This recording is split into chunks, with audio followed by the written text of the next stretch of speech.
Hello everybody, welcome back to the channel. Richard here and welcome to today's video. I want to show you really quickly today how I use my Canon R6 for shooting photos and videos while I'm out and about, travelling and walking around and general snapshots, but using the custom shooting modes where you can program both photos and videos in there. So let's get into it.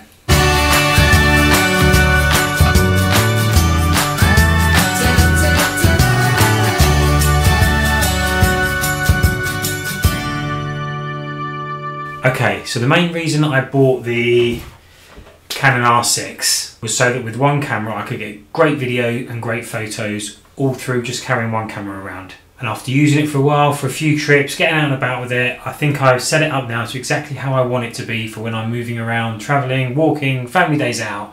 And I can, with the flick of the little dial on top, I've got two settings saved for photography and two settings saved for video, which for me covers everything I need. Okay, so firstly, a real quick disclaimer. This isn't going to help you if you are a proper filmmaker and want to use the C-Log and full manual and all that kind of thing. So if that's what you're looking for, then maybe this video is not for you, but stick around in case there's something that I'm saying that might be useful, but you probably know more than I do anyway. This is really for those that want a decent camera and shoot photos and videos from more of a snapshotty point of view rather than a cinematic filming point of view. So I promised myself I wasn't going to mess around today, so we're going to get right into it.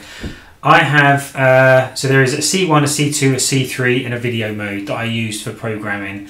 The C1 is set up for me for action, for maybe max running, playing in a play park, at the beach, maybe we go to a zoo, want to photograph some animals or some fast moving, I don't know, anything that's fast moving basically. Not real fast moving like birds or F1 cars, which I've been lucky enough to shoot in the past for fun, but for everyday trip kind of days, like I say, days at the beach, max running, playing, just things like that. So to get that set up, because the shutter speed is a key thing here with the action, you turn it to the shutter priority mode, which on the Canons are TV.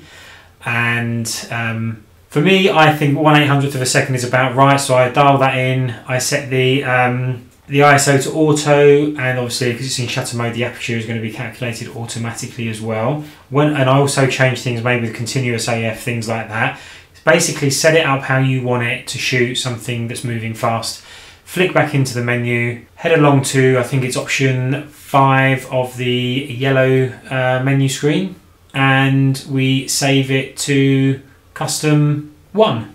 C2 is now what I use for if I'm shooting a tourist attraction or just little portraits of the family or the camper van in a pitch, or when I'm walking around indoors at the museums or wherever we are, I use C2. It's basically then I go to AV mode, the aperture priority mode.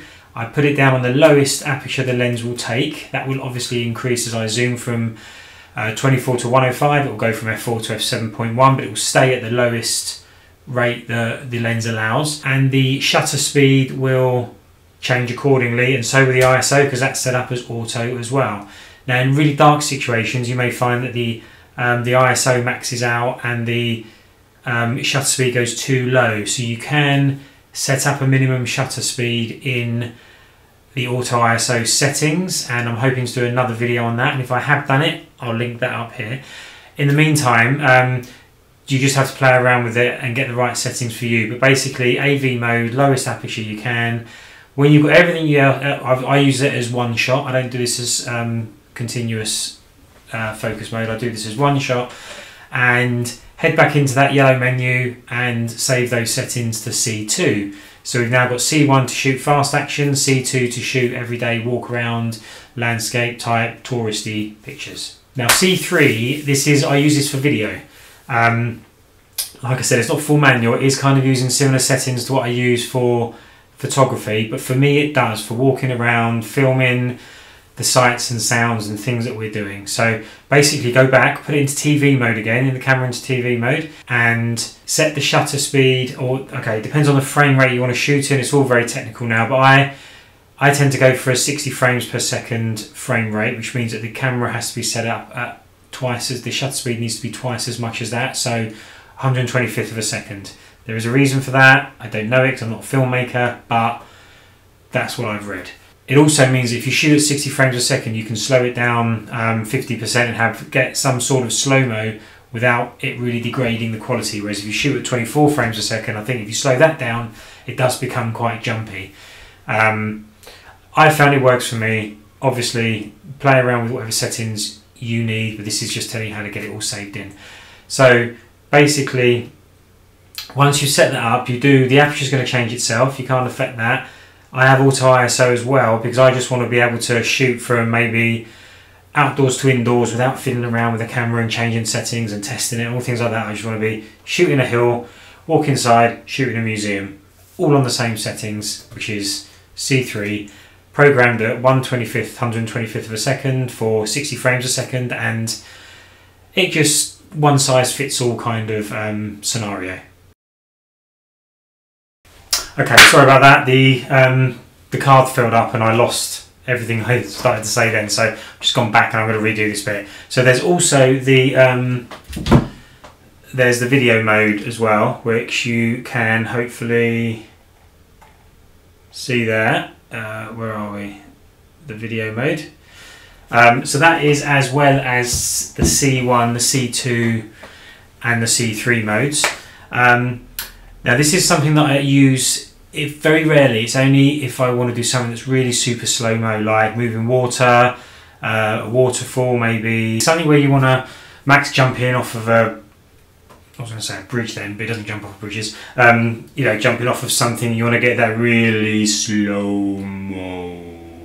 So I'm going to grab the camera because I have set it up once and I don't set it up that often. So you basically make sure it's on the video dial. You head into the menu options and you want to get yourself to the menu, the red option 1, and there is a mode on there that is, or a menu option on there that says movie record quality. You tap on that, or you press the button, go into there, and there is an option that says high frame rate. Tap on there, enable it, and that's done.